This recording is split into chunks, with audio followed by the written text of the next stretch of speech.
Hello and welcome to a couple of special, just recorded episodes of Disco Elysium. My internet connection has not been cooperating, so streaming at the moment is impossible. So yeah, we'll have to make do with some just recorded episodes in the meantime. Alright, so last time we asked about who might be the smuggler, and we got some information out of that guy. And we might get some more out of the one we don't really like to speak to, but hey, we have to get information somehow to get some hints from Joyce. Let's hope the driver escapes, though. I don't really want to, ruin her business. Looking for something, Hunt? Come to tell me to fuck off again? I know you've been giving me the runaround. Fess up, where's the lady driver? I don't know what you're talking about. First, you knew Lang didn't do it. He did something. He stole his employer's goods and another lorryman's job. You should be thankful for the tip. Then why are you smirking? Listen up, fuckwits. You don't scare me. You cops don't run Evashel West. You don't run Martinez. You don't run anything. So who does? You? So who does the lady driver? Actually, we do. Just tell me who the goddamn lady driver is. So who does? You? No. He means La Puta Madre. A legendary, and not in a good way, crime boss from Jamrock. Controls what is probably the most powerful organized crime outfit in Revachol West. Looks like the lieutenant has a plan. Let him do this. Alrighty then. Kim, show me what you've got. Yeah, him. Let's cross our arms and nod. Then I presume you are familiar with his peonies. Yeah, they're his little bitches. He's got them all over the unions. Not just the unions. He has peonies everywhere. Some say he even has them in the RCM. Dirty fucking peonies who'd do anything for him. Multi-ethnic drug addicts. The lieutenant adopts a rodentine quality. Be cool, sire. He's getting into this. Well, let's say nothing then. You're not peonies. You wouldn't be investigating a drug thing if you were. No, of course not. We're not peonies. But if we were, and one of Madre's drivers were to be stealing from him, then it's a good peonist job to find out who that is. He's surprisingly good at this. Not bad at all. Look at him lurching. It's not a hard job. It won't take a long time. It won't make Padre Madre angry. But a stupid fucking racist is standing in the way, protecting this fucking thief. I'm not scared of you or the mob. I'm under the protection of the Lorrymen and Carters Guild. You've seen that corpse in the ceramic armor there. Did his shitty little guild protect him? Nah, you wouldn't just leave him out there if you... He tries to light a fresh cigarette, but his hands are shaking now.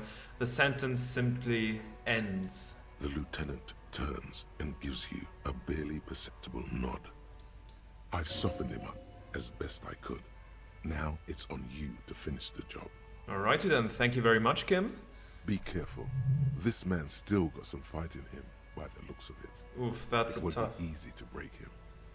That's a tough nut to crack, but hey, let's give it a shot then. Wait, 1 second. Can we even half-light? Okay, if we get another experience point, we can upgrade that and give it another go. Okay, sure. Men Yes. like this only respect two things: strength and fear. Show me her lorry right fucking now. The lady driver's lorry. Where is it? Fuck you, I told you. I'm not gonna... There. His voice grows smaller as yours. I'm gonna fuck you for the rest of my life, you understand? I'm gonna put you in a cell with a giant kipt. You're gonna be bleeding You're gonna be bleeding kip dick, you hear me? What's your name? Fuckhead. I'm gonna go on police radio saying this guy told Madre to fuck off. Let's go with The last one. Look, fuck you, man. It's some lorry down there. Green, banged up thing. I don't fucking know who she is. When did she go away? I don't know. I don't even know her name. She just rolls with the fleet and acts like a big shot. Some dyke, probably. I haven't even seen her for days. Where exactly is her lorry? Past the monument. Down there. The Green Temple. Now, leave me the fuck alone, okay? A small temple by the monument. Green. Let's get into that lorry. Right, I'm going. Is it this one? This one looks banged up somewhat. It's green. This green found, A to Z, contemporary, is parked in the shadow of the ruins looming overhead. It's seen better days. This must be the one he told us about. Unless he was lying. Let's try to peek in the window. The glass on the side windows is tinted and covered with dust. You can barely make out the shape of a seat and 2 steering levers. Posters cover the small windows in the back. You can't make out what's on them. Let's try the door handle. The door is locked. The handle looks shiny, like it's recently replaced. There's no pick in this lock. The owner has put special care into it. It's a recessed design. How are we gonna get this open, Kim? Use the pry bar to smash the window. Open it from the inside. Really? This has been hard enough. No need to make it any harder. Okay, physical instrument. Oof, smash the window with the pry bar. 28%, okay, let's see. Pry bar in hand, you take a hard swing at the window. A loud thunk rings out and the pry bar bounces back, leaving a tiny spider web on the glass. Looks like the window might be shatterproof. You may have to rethink your approach. The window appears to be shatterproof. No, it's not shatterproof. Give me that. He takes the pry bar from you and gestures for you to step back, then with little warning, He smashes it into the window. Droplets of glass fly everywhere, shattering over the lorry floor and pavement. You can just reach in now. nice. It went better than I expected. Open it from the inside. Let's open it The then. smell of cigarettes and perfume welcomes you. The cabin inside is plastered with old movie posters. Actresses smile from the walls. There's a radio transmitter in the front and a toolbox tucked under the driver's seat. Some tools lie scattered near the pedals. There's something odd about the passenger seat. The seating fabric has been pulled tight over the lower side of the seat where the toolbox should be. Let's admire the posters first. These are movie posters featuring starlets from long-forgotten films from the 20s, the teens, even the 90s of the last century. One of them particularly catches your eye, a centerfold of an ingenue attached right above the back seat. There's definitely perfume in the air. It's spicy, with a hint of amberette, wafting through the bitter air of the cabin. What's that smell? The remnants of a sweet juniper-scented perfume, probably Grenade number 5. Let's study the centerfold real quick. The actress is draped in a sheath dress, one of her shoulders bared. The faded remains of an autograph run across the poster. She's looking past the camera. Wait, doesn't she resemble someone you know? But you can't put your finger on whom exactly. Well, let's hope it doesn't put us into another spiral. This is Tip Tijon, a starlet from the dawn of cinematography, less known for her talent than her tragic, untimely death. Well, what happened to her? She wasted away in a drug den called the Door to the River, not far from here, on Boogie Street, a mixture of cocaine and morphine. She was afraid of the world, and the camera, too. Alright, that's sad, but enough The of the actresses posters. and the rear actor all smile you a warm goodbye. A radio transmitter is attached to the dashboard, and a toolbox sits under the driver's seat. Let's examine the radio. Looks like the frequency dial is absent. It requires a key to work, but the key has been removed, likely by the missing lady driver. Strange. There are so many radio stations saved here. Must be over 100 at least. That's quite a few, yes. It has to be an advanced model to fit so many frequencies next to each other without blending them together. Why would anyone need so many radio stations? Is there anything we can do with the radio? Let's ask first about the radio stations. Why? No. For contacting an entire fleet of lorrymen, for example. This is all shortwave, UW and UKV. Looks like we are dealing with an impressive organizational tool. The nerve center of a huge operation. With quite a range, too. A 20-kilometer radius at least, perhaps extended by an attachable antenna that's not here right now. Is there anything we can do with the radio?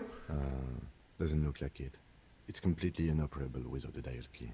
Okay, what else is here? The ghostly actresses, and the rusty toolbox under the driver's seat, and the oddly bulging seat cover. Okay, let's check the pedals first. You wedge yourself under the steering wheel to get a better look. Seems like the few tools lying around here, a hammer, a pair of pliers, a rusty wrench, have been casually thrown there by the disorganized driver. But one odd detail does catch your eye. A piece of sandpaper has been glued to the throttle. Sandpaper adds extra grip. Looks like the driver has glued a piece of sandpaper to the throttle to offer some extra grip. Sandpaper? A novel technique? The sandpaper would also rub off the pattern from the driver's right boot sole. Yes? Do the honors, he thinks. Connect it yourself. One of the footprints at the crime scene had an aberration. One sole was smoother than the other. Which means that the missing lady driver was present at the lynching.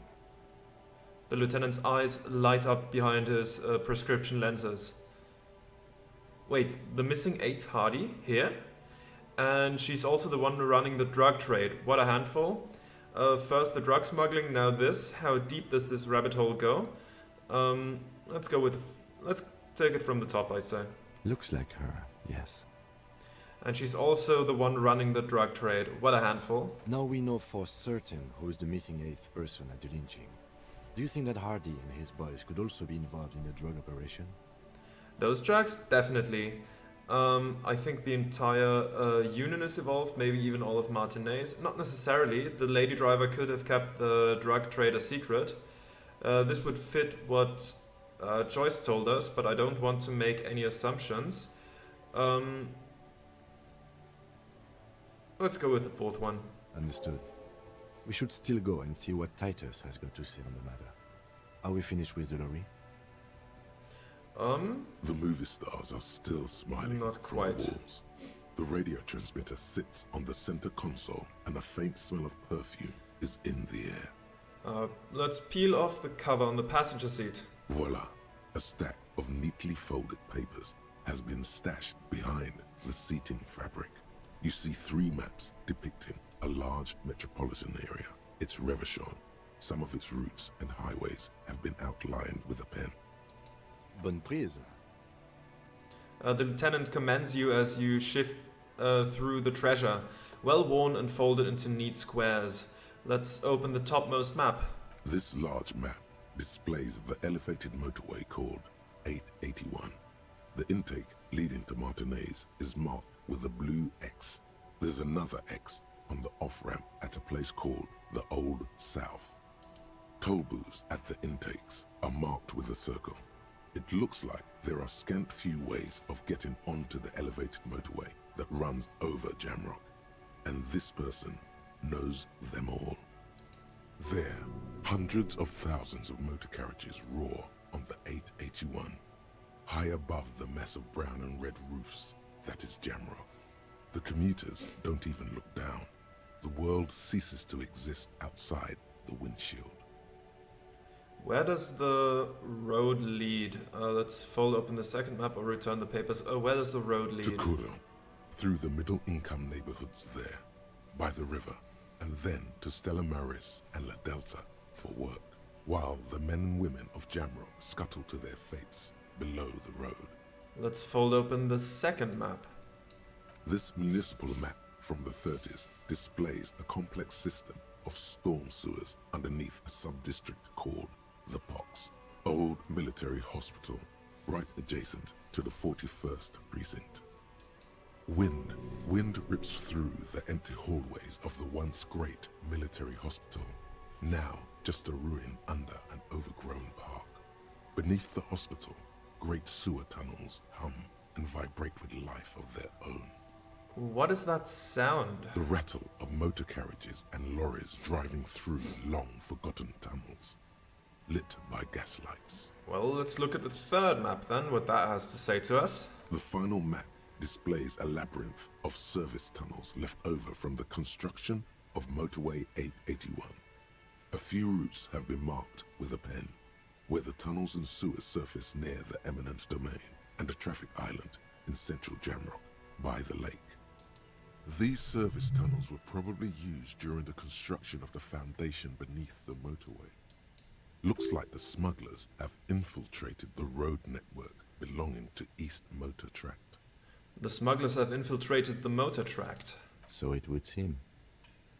The lieutenant examines the map with a furrowed brow. The RCM patrols most of these auxiliary roads, though apparently not all of them. Where does the contraband end up? Who do you think is behind this? Or we could conclude, where does the contraband end up? Hard to say. This distribution network looks certainly large, yet still vague enough. It doesn't reveal much about the Besmerti behind it. Besmerti? That sounds vaguely familiar. The Besmerti is a Revacholian crime syndicate. They see themselves as the inheritors of the 14 Revacholian Indo-tribes. But really they're just violent gangs vying for control on the west side of Revachol. With cool names like La Puta Madre and Ahura Mazda. It's a dark parody. Who do you think is behind this? It's definitely not the Union. They just do some logistics. This operation has spread everywhere in Jamrock. If it's that widespread, then Madre remains the most likely suspect. Here's bad news. There have been attempts at a serious investigation before, but they haven't ended well for those involved. Oh well. Let's not get too involved in that then. Let's return to the stack of papers under the seat. Best not to disturb the Seat. scene. I'll have forensics go over the lorry and pick these up later. Alright, sure. The stack of maps looks just like before, barely noticeable. The movie stars look silently by, and the pull-out toolbox has a rubber handle, worn from years of use. Let's pull out the toolbox. A metallic drawer slides out from the seat. It's empty, except for a folded newspaper. Well, only one thing to do, and that's unfold it. It's an issue of Petit Ferique from last Wednesday. A piece of paper falls out from its pages. Pick it up. It looks like an article ripped out from a radio enthusiast magazine. Complex mathematical equations explain the basics of something called the Ulan frequency system. Okay. The Ulan frequency system? I've never heard of that before. I know of FM, AM, UKV, but... Let's push the toolbox back in. The pull-out toolbox slides back into its nest. The rest is as it was. Posters, a radio, dust on the windows. Let's close the door then. Close the rusty old lorry door. Okay. Great. I think we got everything. A word, detective? He steps Before away. we return to Joyce? Okay, sure. Let's talk to him then. All right, we've finished here. Let's quickly debrief and go over what we found, so we don't do it in front of the company rep. Seems like something police would do. What do you think of all this, Kim? Honestly, I'm quite worried by what we've seen so far. The evidence seems to point to a rather extensive and well-organized operation. I'm especially intrigued by that radio transmitter, particularly the sheer number of stations it can connect. Looks like this alleged drug trade casts a wide net. This means it's well funded. Technology like that, a major player must be financing it. I'm not sure what the Ulan frequencies are all about, but they may hold some significance. Perhaps it's a better way to connect between fleets while avoiding frequency bleed, or maybe it's used to tap into RCM networks. Oh, and the maps we found. They reveal the geographical extent of the operation. Looks like they've used abandoned tunnels and access roads to stay hidden. This is useful info. And last but not least, it looks like the Hardy Boys knew this driver, as we know that she was present at the lynching. This may be the Union connection we've been searching for. The probe and the case converged, he thinks. This was quite the find. What about the movie posters? How do they factor into all of this? So it turns out this is connected to the Union. Will the RCM open an investigation into this? Let's just take it from the top. As elegant as they are, I don't think they are relevant to the drug trade. I mean, probably not now. Don't be fooled. Desire always plays a role. A lot of women there, especially for a lady driver's cabin. I mean, I'm not gonna judge her for that. Like, it's up to her. Maybe the trader is some sort of cinephile. Could the film industry be involved? Maybe the trader is some sort of cinephile? Yes, well... He doesn't say more. Unimportant. So it turns out this is connected to the Union. Like Joyce told us, yes, logistically. But don't expect to bust this open during our stay here. At best, this is an angle we can use against them, to other ends, as extra ammunition. Meaning, someone as slippery as Everard won't be caught by a couple of cops and some stuff they found in some cabin. Will the RCM open an investigation into this? We should return to the murder case. See what Joyce tells us about the lynching. When we are done for the day, I call my station and suggest our narcotics department look into it. Alrighty then. There are more than enough grounds to start an official investigation. Sometime later, when we are done here. We do not want to get caught in that. He stops to think. What are you thinking? The fact that one hasn't started already gives me pause. An investigation, I mean. Especially if the Madrid grouping is involved, and I can't imagine they aren't. It's certainly worrisome. Corruption? All the same, I don't like the idea of internal affairs descending on the matter. That won't help anyone either. Okay, debrief over. Debrief over. After you. Okay, let's head over to Joyce then. Hey officer, got a minute? You want to talk? Okay, sure. If you want to talk, we can talk. I saw you poking around in Lady Driver's lorry. She in trouble? The race has told us where her cabin is. We only searched it. No trouble. She's going to be fine. There's going to be an investigation. Sorry, man, I can't disclose the facts of an official investigation to you. We only searched it. Still better than me, I guess. Told you there's plenty of others who'd tell on her. But is she in trouble? Can't disclose facts of an official investigation to you. It's that bad. Man, what should I do? What should I do to help her? No need for you to do anything. Don't worry, the police are looking into it. The last thing we need is more civilians involved. I really don't know. Last thing we need is more civilians involved. Yeah, maybe I should just keep my head down and work on my rhymes while I can. What's the plan with those rhymes anyways? Oh, you know. Tommy Leham's gonna be a musician. Sprechgesang, but with beats. I've got a lot of free time on the road to hone my craft. So, you want to be a rapper? Sure, give it a go. The correct grammar is Tommy Lahom. Why Tommy Lahom? Alright, I had another question actually. Good luck with that. Why Tommy Lahom? Tommy Lahm was taken. My real name's Jerry Lafitte. Tommy's way better. Alright, I had another question actually. The man taps his fingers rhythmically against his arm. Okay, no. That's all for now, thanks. Let's head over to Choice. This time for real. You're back. Good. What can I help you with? I spoke with the lorrymen at the roundabout. Yes, my eyes on the harbour have sent word to that effect. What have you discovered? Wait, where exactly are those eyes located? It doesn't really matter. And I do apologize for the surveillance. Wild Pines can't afford to be blind at a time like this. Okay. One of the tall buildings overlooking the roundabout, most likely. That would give them a read on the entire quarter. In any case, it's a relief to know someone has looked into it. If I may ask, will there be an official investigation? I assume you discovered there is an operation. If there is an investigation, it will be part of an ongoing operation. Subject to confidentiality. I am sure you understand. Of course, detectives. In any case, you've held up your end of our arrangement. I trust you with the rest. Now it's my turn. I wouldn't normally break protocol like this, but the situation demands it. If you don't solve this murder, I'm afraid we may have a bloodbath on our hands. The words bloodbath sound cold in her mouth.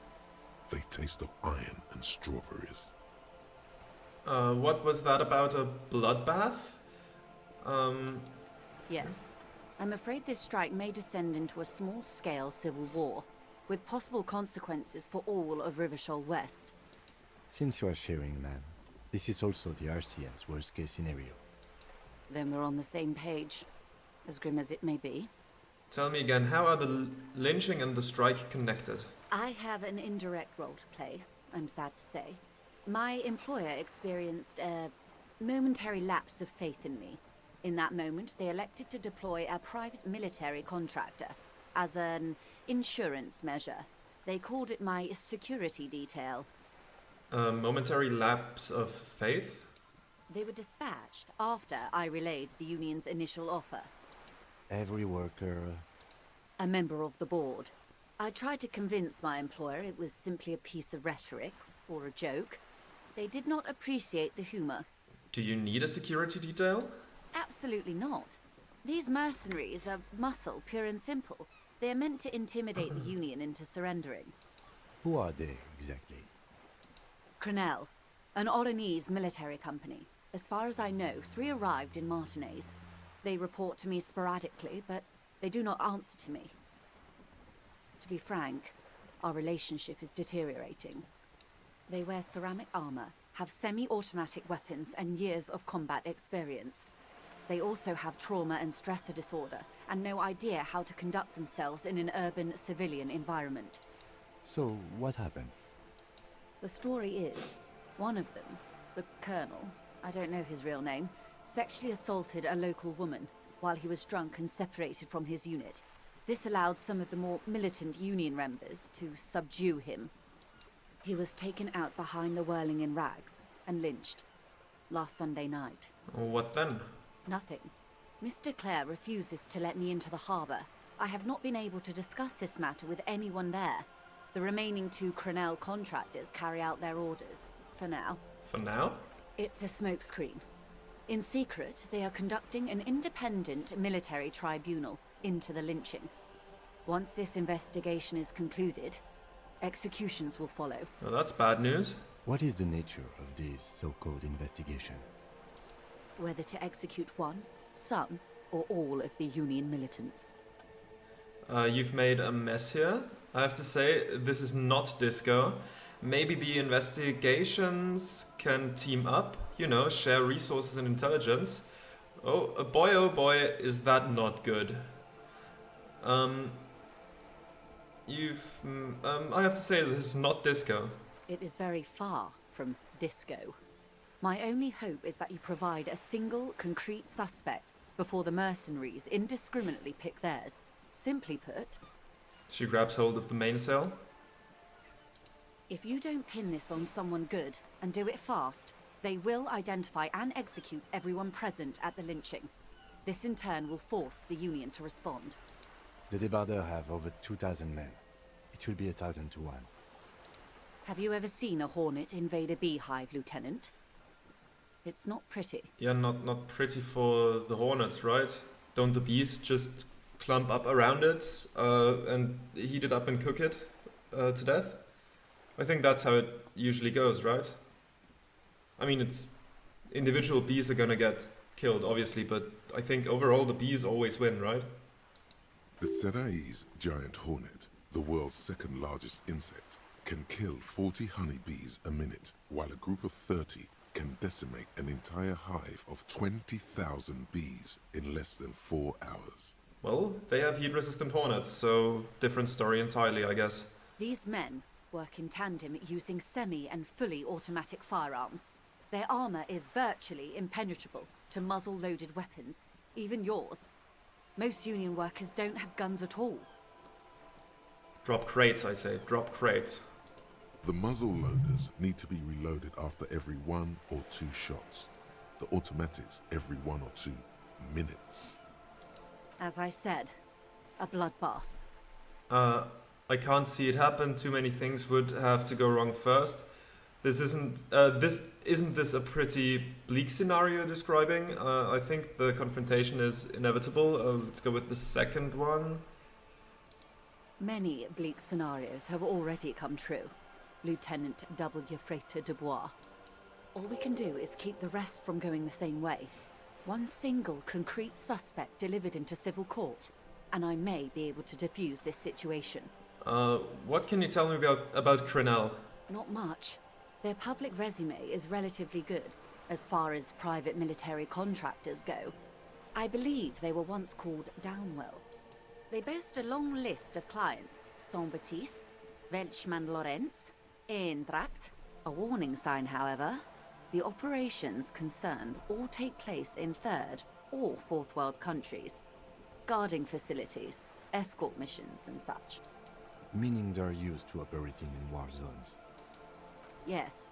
All the good conflict corridors, Supramundi, Yesut, the Seminese Islands, countries that don't have a good record reporting atrocious military conduct on their soil. Okay, anything else you got on them? Sadly, no. Before this happened, I had little interest in them. Now that I do, I don't have the resources. She thinks. If you still have access to the ICP's database, you could run a better background check than I ever could. It may take some time, though. She thinks again. Do you know a lot about the inner workings of the RCM and the ICP, ma'am? In my line of work, it pays to do your research. I was prepared to deal with the RCM. I did not think I'd be dealing with a group like Crenel. Could you contact the company? Tell them to call them off? I have. And they will. However, these orders take time to reach what is basically a rogue unit out in the field here. Until they do, it's all on us. She's Okay. being truthful. She is pressing them as hard as she can. You said the deceased assaulted a woman? Or he didn't. This is information passed on to me from some teenagers loitering around the canal. I cannot testify by it. Who did the passing on? What did these teenagers by the canal say? Who did the passing on? The remaining contractors. Their tribunal.